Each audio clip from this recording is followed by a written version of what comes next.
देवभूमि कहे जाने वाले उत्तराखंड में जिहादी संक्रमण आज हो सकता है कुछ नए नवों के लिए नई बात हो, लेकिन दूरदर्शी सोच से धर्म योद्धा डॉक्टर सुरेश चौहान के जी और उनकी टीम सुदर्शन ने इस खतरे को 2 दशक पहले ही भांप लिया था।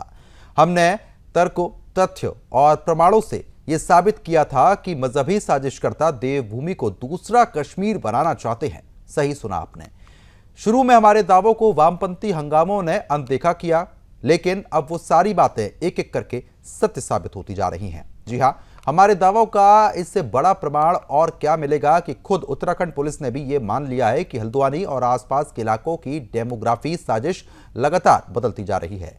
इस साजिश के सूत्रधार फैजान मियां सहित कुल 3 आरोपियों को नैनीताल पुलिस ने दबोच भी लिया है। सोमवार यानी कि 17 नवंबर को दिए गए अपने बयान में नैनीताल पुलिस ने एसएसपी ने बताया है कि पूरी सोची समझी साजिश से हल्द्वानी में बाहर से मुसलमानों को लाकर बसाया जा रहा था। एक गैंग बकायदा उन घुसपैठियों के कागजात तैयार कर रहा था। रहने का ठिकाना देवभूमि की वो महत्वपूर्ण जगह है जो लैंड जिहादियों ने भारत सरकार के रेलवे विभाग से हड़प रखी थी। बनभूलपुरा वही इलाका है जहां पर लगभग 2 साल पहले मुस्लिम भीड़ ने खाकी वर्दी वालों को घेर कर मार डालने के लिए हमला तक कर दिया था। यह वो इलाका है जिसे उत्तराखंड का सिर कहा जाता है, मतलब एक सिरे से घुसकर पूरी तैयारी से केंद्र की तरफ कदम बढ़ा दिए गए थे। आपको बता दें, रही बात डेमोग्राफी बदलाव की, तो पिछले कुछ वर्षों में उत्तराखंड का शायद ही कोई ऐसा इलाका बचा हो जहां पर इस्लामिक कट्टरपंथ की करतूत ने तनाव ना फैलाया हो। यहां तक कि पहाड़ों की गोद में बसे पवित्र धाम उत्तरकाशी तक और नेपाल बॉर्डर पर मौजूद धारचूला भी अब कुछ भी इससे अछूता नहीं रहा है। उत्तराखंड में कट्टरपंथ से और बदलते डेमोग्राफी की यही पहचान होती है। उत्तराखंड का हिंदू आज लव जिहाद और लैंड जिहाद सहित थूक और मूत्र जिहाद जैसी समस्याओं से लगातार जूझ रहा है। वहां पर व्यापार जिहाद भी इस कदर छा चुका है कि राजधानी देहरादून की फल और सब्जी मंडी में अधिकतर जो आड़ती है वो मुस्लिम समुदाय से आते हैं। यहीं पर सैलून वालों में भी हिंदू समुदाय के लोग घटते जा रहे हैं। देवभूमि की बदलती डेमोग्राफी अपना असर साफ तौर पर दिखा रही है। सुदर्शन न्यूज ने ही उत्तराखंड के सभी क्षेत्रों में मजार और दरगाह के रूप में फैले लैंड जिहाद का भी पर्दाफाश किया था। तब हमने दिखाया था कि कैसे जिम कॉर्बेट जैसे बागों के संरक्षित इलाकों में सरकारी वन क्षेत्र में भी मजारें बना दी गई हैं। सरकार इन सभी साजिशों से लड़ने की कोशिश कर रही है। अनगिनत उगाए मदरसों पर भी लगाम लगाने के लिए कदम उठाए गए हैं, पर अगर आपको नपा तोला जाए तो मिलेगा कि अभी और कई कार्रवाई लगातार होनी है। भले ही ये उत्तराखंड के सभ्य और सनातनी समाज के लिए खतरे की घंटी है, पर यही बदलती डेमोग्राफी कहीं ना कहीं विपक्षी राजनीति के लिए टॉनिक है। उन्हें पहाड़ों के फूलों के बजाय वोट बैंक की खुशबू जरूर आ रही होगी। हल्द्वानी में लैंड जिहादियों के लिए निकला गया आपको बता दें कि राजनीतिक कैंडल मार्च इसका गवाह बना। सुदर्शन न्यूज एक बार फिर से इन खतरों से आगाह करने के लिए आज खास शो कर रहा है। सबसे पहले आपको सुनाते हैं हल्द्वानी एसएसपी को, जिन्होंने इसका खुलासा किया है। सुनिए। माननीय मुख्यमंत्री महोदय का निर्देश है कि इस प्रदेश को अपराध मुक्त उत्तराखंड बनाना है, और ये जो डेमोग्राफिक चेंज जो हो रही है, जो चिंता है, तो उस डेमोग्राफिक चेंज का जो करने वाले और इस सब में इन्वॉल्व सभी लोगों को जड़ से उसको निपटारा करना है और जड़ तक पहुंचना है। इस दिशा में आज नैनीताल जनपद को बहुत अच्छी उपलब्धि मिली है। 2 दिन पहले आप सभी को जानकारी था, तहसीलदार साहब ने तहरीर दिया था जिसमें फर्जी तरह के सारे स्थायी निवास प्रमाण पत्र जारी करते थे। तो बनभूलपुरा थाना क्षेत्र में जहां पर सबसे ज़्यादा डेमोग्राफी चेंज का चिंता सभी को जताया जा रहा है, उस जगह पर एक व्यवस्थित, संगठित और सुनियोजित तरीके से फर्जी डॉक्यूमेंट्स बनाने वाला एक गिरोह था, जिसकी पर्दाफाश हमारा पुलिस ने किया है। एसओ सुशील कुमार, सीओ नितिन और एसपी हल्द्वानी, एसपी नैनीताल, दोनों ने सभी ने अच्छा काम किया है, क्योंकि एक तहरीर के आधार पर जब आगे बढ़े हम कहानी, तो कहानी बहुत ही आगे बढ़ा। एक फैजान नाम की व्यक्ति है जो तहसील में आरआईएस नवीस के पद पे तैनात है, उसके पास तहसील की सारा एक्सेस है, तो वो इसका मास्टरमाइंड है। वो क्या था, ये सरगना है। ये सभी लोगों को बाहर से ला के भारी पैसे में ये फर्जी स्थायी निवास प्रमाण पत्र बनवाने का ठेका ले रखा था। ये इसका सरगना है। अब सेकेंड आदमी आता है रईस। रईस वो व्यक्ति है जिसने तो आधार कार्ड प्रोवाइड कर अपने ही नाम पे उसने फर्जी स्थायी प्रमाण पत्र बनाया और फर्जी मैरिज सर्टिफिकेट बनाया, जो पकड़ में आई। और इसमें एक इंपॉर्टेंट आदमी है दिनेश। दिनेश जो है यूपीसीएल में काम करता है, डेटा एंट्री के ऑपरेटर पर। मैं आपको बता दूं, कोई भी व्यक्ति का नाम जब फैजान देता था, तो दिनेश के पास जो है पिछले 50-60 साल का पुराना डेटाबेस को एक्सेस है यूपीसीएल का। तो दिनेश का ये भूमिका था। दिनेश जो है कोई भी व्यक्ति का नाम जब फैजान देता था, उसी व्यक्ति का नाम का कोई पुराना जो बिजली का बिल है वो उठा के दे देता था। तो फैजान क्या करता था, उसी नाम का, जैसे मान लो इस केस में रईस है, रईस के नाम पे फर्जी बिल दिया इसने। 15 साल पुराना कोई और रईस होगा, नाम ढूंढता था वो, सर्च करके रईस के नाम पे बिल निकाल के इसको भेजता था और इसको प्रमाणित करके मोहर लगा के देता था बकायदा। और उसके बाद जो है वो जो है अपलोड करता था फैजान उसको अपनो सरकार पोर्टल में, तो ताकि इनको स्थायी निवास प्रमाण पत्र बन के आ जाए। ये बहुत बड़ी बात है, ये बहुत बड़ी बात है। जो चिंता डेमोग्राफिक चेंज का सताई जा रही है, उसका खुलासा है कि कितने तरीके से सुनियोजित तरीके से डॉक्यूमेंट्स बन रहे हैं। तो अभी इसमें ये तो और अब आपको सुनाते हैं देवभूमि रक्षा अभियान के संस्थापक स्वामी दर्शन भारती जी की जुबानी कि उत्तराखंड की स्थिति कितनी ज्यादा बुरी हो चुकी है। स्वामी जी, आपने कहा कि यहाँ आजाद नगर कॉलोनी अवैध कब्जे से घिरी हुई है, हिंदुओं ने भी कुछ कब्जे किए हैं। नहीं, हिंदू कब्जा नहीं करता, ये तो दुर्भाग्य है। अच्छा, आज देहरादून में नदी नाले खाले सारे मुसलमानों के कब्जे में, आप चेक कर लो अगर वो झूठ बोल। नदी भी? हाँ, जो नदियों के किनारे हैं, जैसे रिस्पना नदी है। हाँ, कौन सी नदी? रिस्पना नदी है। अच्छा, आप ये राजीव नगर में आप देखिए वहाँ। अच्छा, अरे बड़े बड़े 10 मंजिले 15 मंजिले ऊंची मस्जिदें खड़ी कर दी उन्होंने। अच्छा, हाँ हाँ। देहरादून में मस्जिदों की क्या स्थिति है? देहरादून में मस्जिदों की ऐसी स्थिति है कि आपको लगेगा कि ये मुस्लिम बहुल इलाका है। अच्छा, अचानक बनी है? अचानक यहाँ पर पहला ही काम मुसलमान हो गया होता कि मस्जिद बनाना है, मदरसा बनाना है। मदरसे भी हैं यहाँ बहुत। तो फिलहाल जिस तरीके से आपने प्रतिक्रिया सुनी, अब ये प्रतिक्रिया सुन के साफ तौर पर ये तो समझ में आ रहा है कि वाकई में जिस तरीके से डेमोग्राफी बदलने की कोशिश जो लगातार की जा रही है वो सच साबित हो रही है। हमने पहले ही आगाह कर दिया था, लेकिन आज वो सच साबित हो रहा है। खास मेहमान हमारे साथ जुड़ चुके हैं, डिबेट को आगे बढ़ा देते हैं। खास मेहमानों का रुख करेंगे और जानने की कोशिश करेंगे कि आखिरकार इतनी बुरी स्थिति उत्तराखंड की जो पावन भूमि है उसकी क्यों हो रही है। दीपांशु पोखरियाल हैं गौ सेवा के हल्द्वानी से, बहुत बहुत स्वागत आपका दीपांशु। कांग्रेस प्रवक्ता लगातार बने हैं आदेश भारद्वाज जी, स्वागत आपका।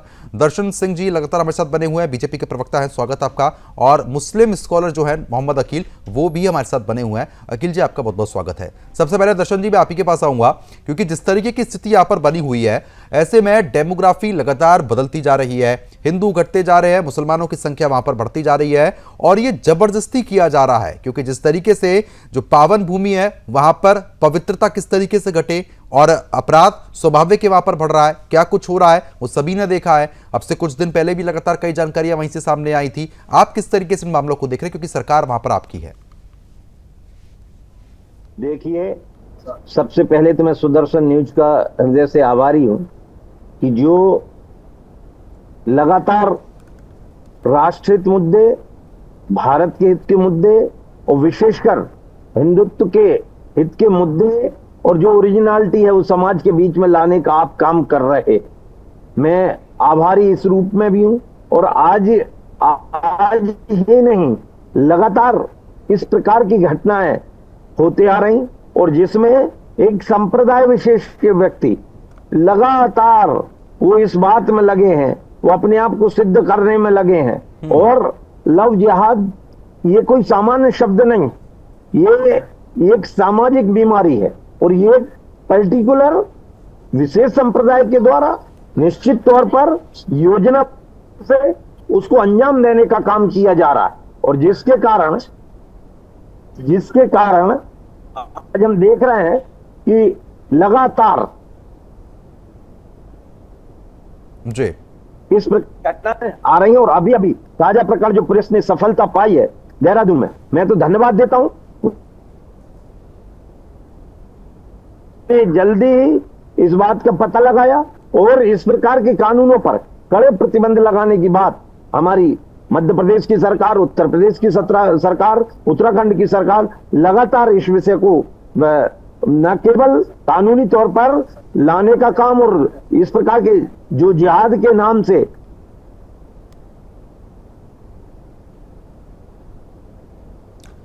फिलहाल संपर्क नहीं हो पा रहा है सांसद जी से, दोबारा संपर्क साधने का प्रयास जो है वो किया जाएगा। में कितना बुरा हाल करते इसकी बहुत। सांसद जी, मेरी आवाज पहुंच पा रही है अब तक? आप पहुंच रहे। ठीक है दर्शन जी, क्योंकि देखिए जिस तरीके की स्थिति यहाँ पर लगातार बनी हुई है, आप जरूर कह रहे हैं कि कार्रवाई लगातार चल रही है, लेकिन जिस तरीके से डेमोग्राफी बदलने की एक कोशिश है और जबरदस्ती कोशिश जो हो रही है उसको रोकना कितना मुश्किल हो रहा है, क्योंकि गौ माताओं के साथ ये लोग क्या कर रहे हैं ये सभी ने देखा है, किसी से छुपा नहीं है। जब भीड़ अचानक से पत्थरबाजी शुरू कर देती है ये किसी से छिपा नहीं है।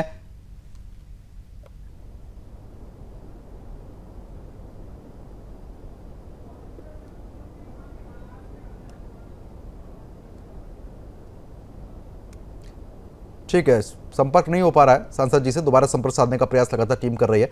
दीपांशु लगातार बने हुए हैं, गौरक्षक है हल्द्वानी से।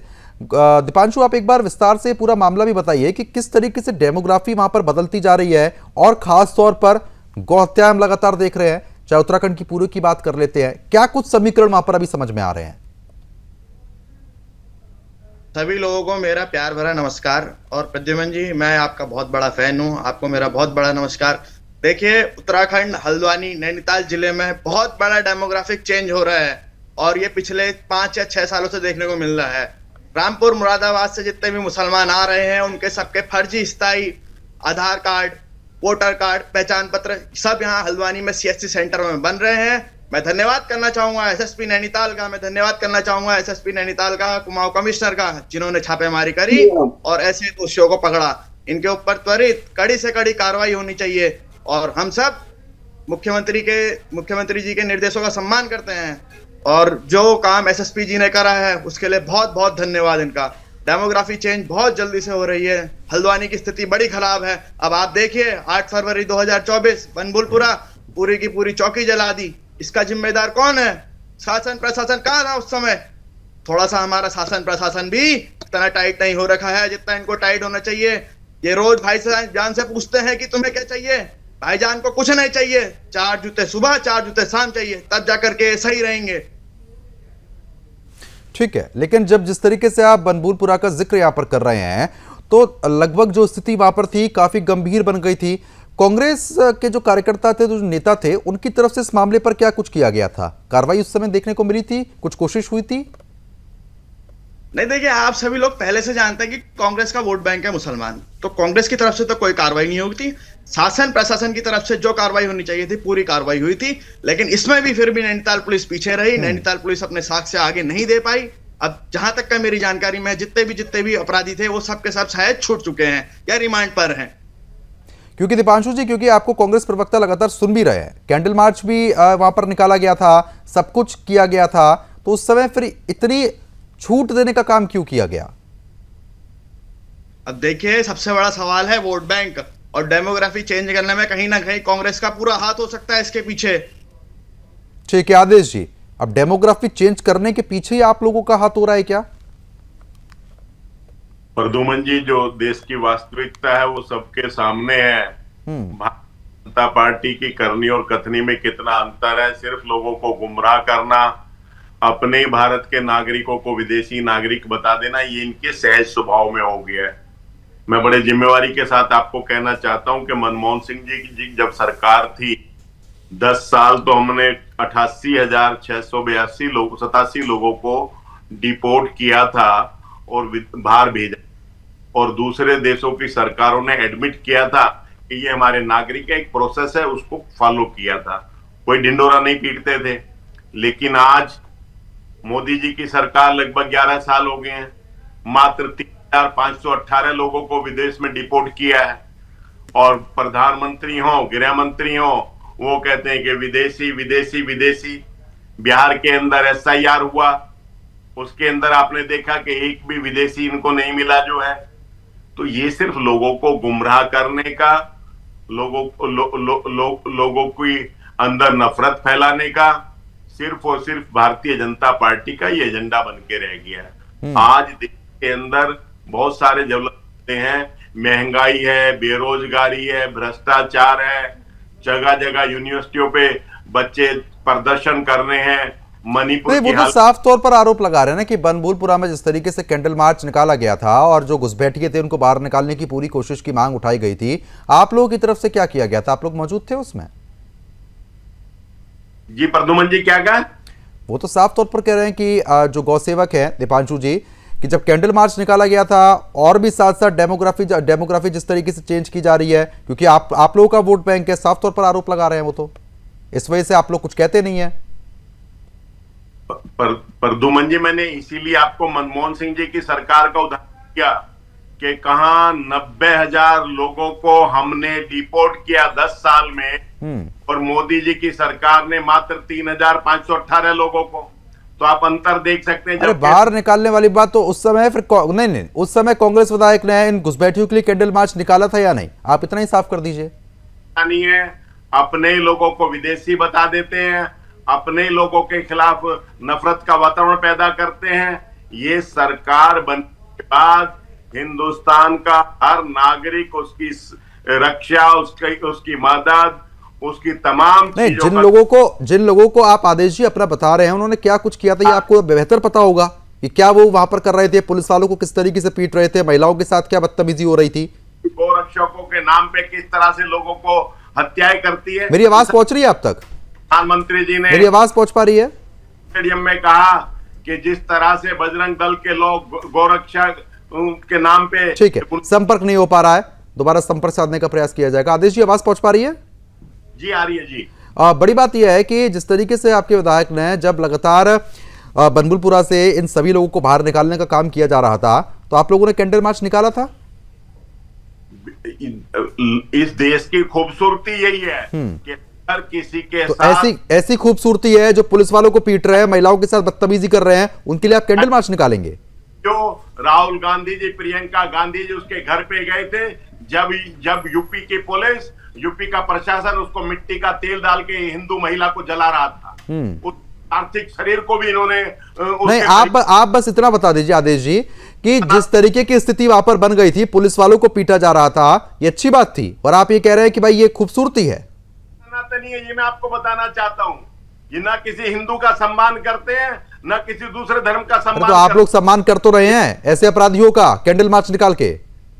जब भी आप किसी को प्रताड़ित, मैंने इसीलिए तो कहा कि वो हाथरस की बेटी के साथ जब बलात्कार हुआ, इन्होंने बलात्कार को भी मना अब कहा हाथरस ले जाते, बात उत्तराखंड की हो रही है, हाथरस, बिहार, उसके बाद बंगाल पे चले जाएंगे आप, और रात को मिट्टी का तेल डाल के उसको जला रहे थे। मैं आ रहा हूं आपके पास आदेश जी, मैं आ रहा हूं। मोहम्मद अकील साहब लगातार बने और सांसद जी भी हमारे साथ लगातार बने हुए हैं। दर्शन जी, क्योंकि देखिए आदेश जी साफ तौर पर कह रहे हैं कि साहब बीजेपी इस तरीके से करती है, प्रताड़ना यहाँ पर लोगों को दे रही है, इसलिए भाई बनबुलपुरा में दिक्कतें पैदा हो गई थी, वो तो मान ही नहीं रहे हैं। लेकिन जो गौरक्षक है दीपांशु जी, साफ तौर पर कह रहे हैं कि मुसलमान इनका वोट बैंक है कांग्रेस का, इसलिए कुछ बोलते नहीं है ये लोग। सांसद जी, आपका माइक म्यूट, एक बार आप अनम्यूट कर लीजिए।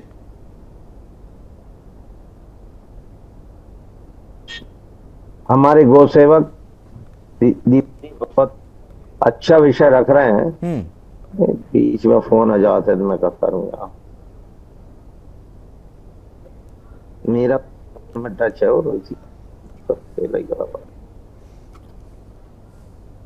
और ये बहुत गंभीर मुद्दा है। और कांग्रेस की जहां तक बात है तो माननीय भारद्वाज जी, पूरा देश इस विषय को समझ रहा है, की गंभीरता को जान रहा है, और केवल जान नहीं रहा कि परिणाम भी लगातार देने का काम कर रहा है। कि शासन को अभी और पढ़ाई की जरूरत है। जितने भी इस प्रकार के, मैं तो कहूंगा असामाजिक तत्व जो देश की परंपराओं को तोड़ना चाह रहे हैं, हमारी विरासत के साथ खिलवाड़ करना चाह रहे हैं, अब उनको बख्शा नहीं जाएगा। ये 2025 का भारत है, चाहे राज्य स्तर की बात हो चाहे केंद्र स्तर की बात, दोनों में कड़ाई से काम किया जाएगा। और लगातार इन्होंने हमेशा गलत बातों को प्रोत्साहित करने का काम किया है, हमारी सनातनता पर प्रहार करने का काम किया है, हमारे हर जो विरासत के महत्वपूर्ण बिंदु हैं उनको उन पर प्रश्न चिन्ह लगाने का काम हमेशा से किया है। और ये कोई आज की समस्या नहीं, लगातार ये समस्या लव जिहाद की चल रही है, और उसी को लेकर ये जागृति भी अब लोगों के बीच में लाने का काम विभिन्न संगठन कर रहे हैं। लेकिन मेरा ये मानना है कि सरकार और अधिक कड़ाई से और ऐसे लोगों को तत्काल कार्रवाई करके कठोर से कठोर दंड, उसके लिए कुछ राज्यों में अच्छे प्रावधान किए, उनका मैं आभार व्यक्त करता हूं, और जिनमें बचे खुचे हैं उनमें भी अच्छे प्रावधान होना चाहिए, जिससे, क्योंकि ये दंड का सिद्धांत कहता है यदि किसी को एक को यदि कड़ी सजा दे दो तो बाकी के सब अपने आप सुधर जाते हैं। इस सिद्धांत को पालन करते हुए और कड़ी से कड़ी सजा का प्रावधान करते हुए ऐसे लोगों को न केवल समाज के बीच में बल्कि हर स्तर पर इनको मुखौटा को बाहर लाना पड़ेगा। ठीक है, कहीं ना कहीं है कि आप लोग लगातार इस मामले में कार्रवाई करेंगे। अकील साहब लगातार बने हैं। अकील जी, क्योंकि जिस तरीके से अब घुसपैठ लगातार हो रही है, चाहे पूरे यूरोप की बात कर लेते हैं, कहीं की भी बात कर लें, मुसलमान ही घुसपैठ क्यों कर रहे हैं? अब उत्तराखंड में स्थिति ऐसी बदल चुकी है कि डेमोग्राफी पूरी बदलने की कोशिश हो रही है, कोई भी और कहीं के भी मामले उठाइए, घुसपैठ सिर्फ मुसलमान। क्यों? नहीं, मुसलमान का नाम तो आपको भी याद आ गया ना, और इसमें दिनेश सिंह का नाम तो आपने लिया ही नहीं। मुसलमान तो आपको बहुत याद है, लेकिन दिनेश सिंह जो इसमें करता धरता है उसका आपको नाम नहीं याद आया। कई चौकियां जलाने का आपने बात कर दी, कई पुलिस कर्मियों पे मतलब मारपीट करने का आरोप लगा दिया। मैंने आरोप क्यों लगाया? जो हुआ था वो बताया है। डॉक्टर सुबोध सिंह की घटना याद है आपको? किस तरीके से आतंकियों ने उनको मार मार करके हत्या कर दी थी। वो चीज आप नहीं करेंगे, क्योंकि नफरत के बीज आप भी बो रहे हैं। अकील जी, अब अकील जी ले देके जब भी मुसलमानों पे बात आती है तो आपको स्वीकार करने में दिक्कत क्या है कि आपके मजहब में ऐसे लोग हैं? को, दाढ़ी को, टोपी को, इसके अलावा आपको कुछ नजर नहीं आएगा। इसमें जो दिनेश सिंह है उसकी बात आप क्यों नहीं कर रहे हैं?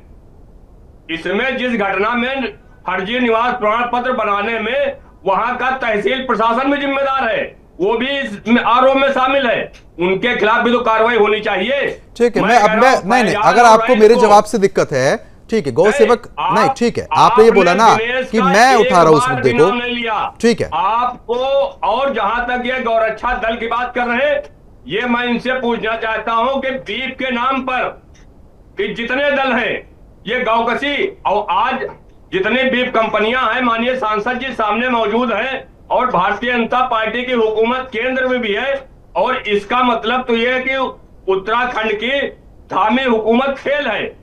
अगर इस तरीके का कृत्य हो रहा है और उनके खिलाफ कार्रवाई अब हुई तो ये कब से कर रहे थे? इसकी एसआईटी से जांच होनी चाहिए। क्योंकि अखिल जी अब ये मामले उठते हैं, अखिल जी ये मामले अब उठ रहे हैं क्योंकि बीजेपी सरकार, इसलिए मामले उठ रहे हैं। पहले तो ये मामले उठते ही नहीं थे। कांग्रेस सरकार में कब उठे ये मामले उत्तराखंड में? क्योंकि 5 साल कांग्रेस, 5 साल बीजेपी, ये तो वहां पर रहा है हमेशा से ही। गौकशी के नाम पर कितनी धनुगाही की जाती है? गौकशी कौन कर रहा है? गौकशी कौन कर रहा है? हिंदू कर रहे हैं क्या? गौकशी कौन कर रहा है बताइए? किसी हिंदू ने की गौकशी? किसी हिंदू ने गौकशी की? करते हैं ये गौरक्षक दल के लोग, गाड़ियां पकड़ते हैं, उनसे पैसा लेकर के छोड़ते हैं। मेरे पास अरे आप बस इतना सा बता दीजिए, आप इतना बता दीजिए अखिल जी, आप ये कह रहे हैं कि गौरक्षा के जो दल है वो पैसा लेके गाड़ियां छोड़ते हैं, ये आपका आरोप है, आप सिद्ध नहीं कर पाएंगे। आप वीडियो दिखाएंगे, तमाम तरीके की बातें करेंगे। सवाल ये है, वीडियो मौजूद है, ठीक है, सवाल ये है कि जो गौकशी कर रहा है और जो गाड़ी चला रहा है उसका नाम क्या है? आपके चैनल पे चैलेंज कर रहा हूं। जो गौकशी कर रहा है, अरे आप सुन तो लीजिए अखिल जी, जो गौकशी कर रहा है और गाड़ी चला रहा है, जो पकड़ा गया उसका नाम क्या है, ये पता है आपको? मैं कह रहा हूं जो मैंने आरोप लगाए हैं ये आरोप नहीं है, ये हकीकत है। मैं आपको वीडियो वहां के दूंगा जिसमें बजरंग दल के लोग शामिल हैं, जो गौ माता की सेवा का नाम लेते हैं, वो लोग उसमें शामिल हैं। और मैं कह रहा हूं देश के अंदर अकील साहब यहाँ पर आपके ऊपर साफ तौर पर लगा रहे हैं, लेकिन उन्होंने ये नहीं बताया कि जो गाड़ी चला रहा होता है, गौकशी कर रहा होता है, वो कौन होता है? वो भी तो एक मुसलमान है जो इस तरीके की हरकतें कर रहा है। ये आप क्यों नहीं बताते? जी पे आरोप नहीं लगा रहा हूं, आप गलत कमेंट आप कर रहे हैं। अरे आप बजरंग दल कह रहे हैं, गौरक्षक दल तो बोल ही रहे हैं ना, तो अब वो कहां से आते हैं?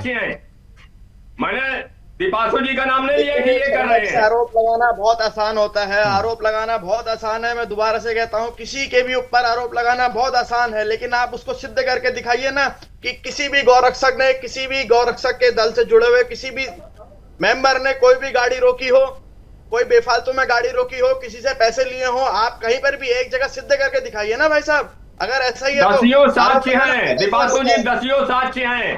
चैनल पे बैठ करके दिखाने की बात नहीं होती है। अखिल जी आजकल सोशल मीडिया का जमाना है, अखिल जी सोशल मीडिया का जमाना है। अगर ऐसा होता तो अब तक कितने वीडियोस वायरल हो चुके होते। आपको नहीं दिखेंगे, आपको नहीं दिखेंगे, वो आपको नहीं दिखेंगे। सुबोध, इंस्पेक्टर सुबोध कांत की हत्या आपको नहीं दिखेगी, दूसरे पुलिसकर्मी से मारपीट दिखेगा आपको दाढ़ी और टोपी और मुसलमान दिखेगा।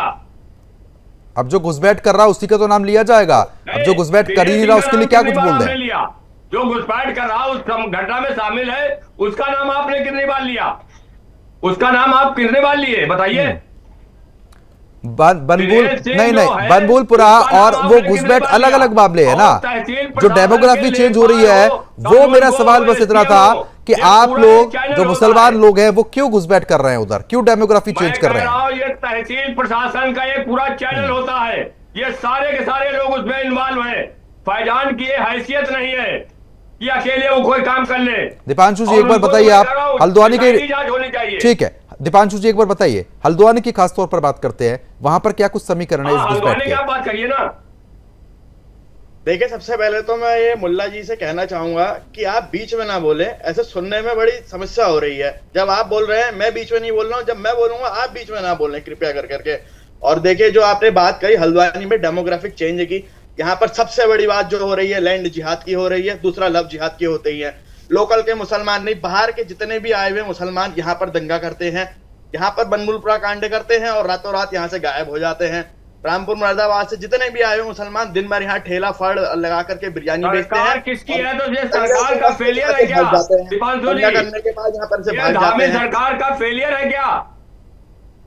फिर तो ये धामी सरकार का फेलियर है क्या कि इस तरीके की घटना हो रही है? अरे इन मामलों में इसका मतलब सरकार क्या? लगातार आपका कार्रवाई जो है, कर रही उसकी है मुट्ठी में और ये नहीं है। मामले अब उठ रहे हैं। पहले की सरकारों में आपने कितने मामले उठते देखे थे? लगातार बहुत काम कर मामले रहे उठते हैं, थे। लेकिन कुछ आप चुनिंदा कोई लोग नया मामला नहीं लेके आ गए, तमाम भ्रष्टाचार फैले हुए हैं। ठीक आप है, किसी सांसद जी भ्रष्टाचार लगातार की बने बात हमारे नहीं साथ। करेंगे। मैं उसके बाद कांग्रेस प्रवक्ता का भी रुख करूंगा आदेश जी का। सांसद जी, क्योंकि अब लगातार जो मुस्लिम स्कॉलर है अकील जी, वो यही कह रहे हैं कि भाई सरकार आप लोगों की है, लेकिन उसके बावजूद ये मामले लगातार अब खत्म होने का नाम नहीं ले रहे हैं। किस तरीके से उस पर रोक लग पाएगी?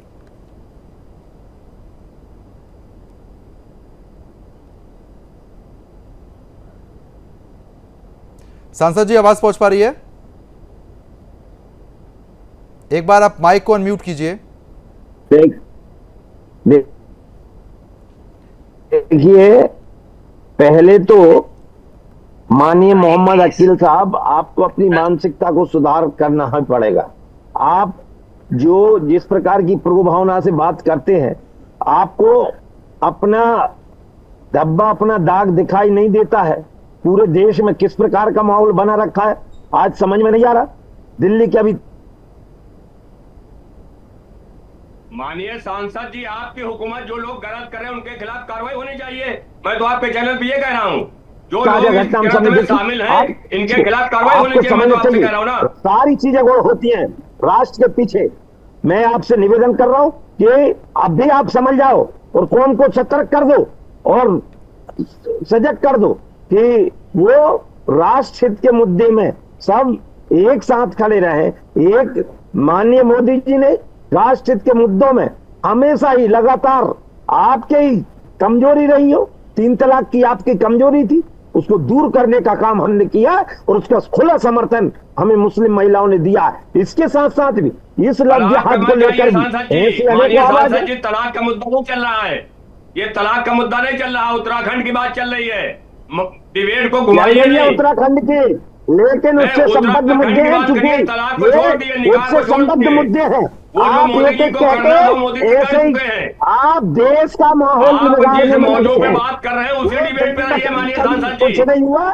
ये जो घटना हुई अभी तारीख दिल्ली में जो हुई है, इसके लिए आपकी जो भी जिम्मेदार है उसको माफ नहीं किया जाएगा और ना माफ करने लायक। सांसद जी, कड़ी से कड़ी कार्रवाई होना चाहिए, लेकिन एक हाथ से ताली नहीं बजती। इसमें दिनेश सिंह भी शामिल है, इसके खिलाफ भी कार्रवाई होनी चाहिए। कार्रवाई जो भी उसमें संलग्न रहेगा, कार्रवाई सब पर होनी चाहिए। ठीक है अखिल जी, मैं आ रहा हूं आपके पास। लेकिन आप जिस मुद्दे को लेकर चल रहे हैं कि आप फर्जी सर्टिफिकेट बनवाने में सबसे ज्यादा हाथ किसका रहता है, किस कौम का रहता है, मैं तो खुला कह रहा हूं आपकी कौन कहीं ना कहीं, चाहे वो बांग्लादेश से क्षेत्रीय लेखपाल का सबसे बड़ा हाथ होता है, सबसे बड़ा हाथ क्षेत्रीय लेखपाल का होता है। माननीय सांसद जी, आप एक संवैधानिक पद के जिम्मेदार व्यक्ति हैं, लेखपाल के बिना रिपोर्ट के कोई नहीं बनाएगा। इस बात को जिम्मेदारी से कह रहा हूं और कड़ाई के साथ भी कह रहा हूं कि ये घटनाएं केवल एक संप्रदाय विशेष में क्यों हो रही, ये उनके द्वारा की जा रही। ये चूंकि अल्पसंख्यक और बहुसंख्यक की बात जहां तक आती तो आप तो ये कह के कभी भी झंडा उठा लेते हो, कभी भी मोमबत्ती का नाम करते हो, कहीं दुकानें बंद करने का नाम करते हो, कहीं ये प्रदर्शन करते हो। ये खुला, ये 2025 का भारत है, ये मोदी जी का भारत है। और ये जहां जहां भी अब इस प्रकार के कृत्य पाए जाएंगे, दोषी कोई भी हो, किसी एक संप्रदाय का हो।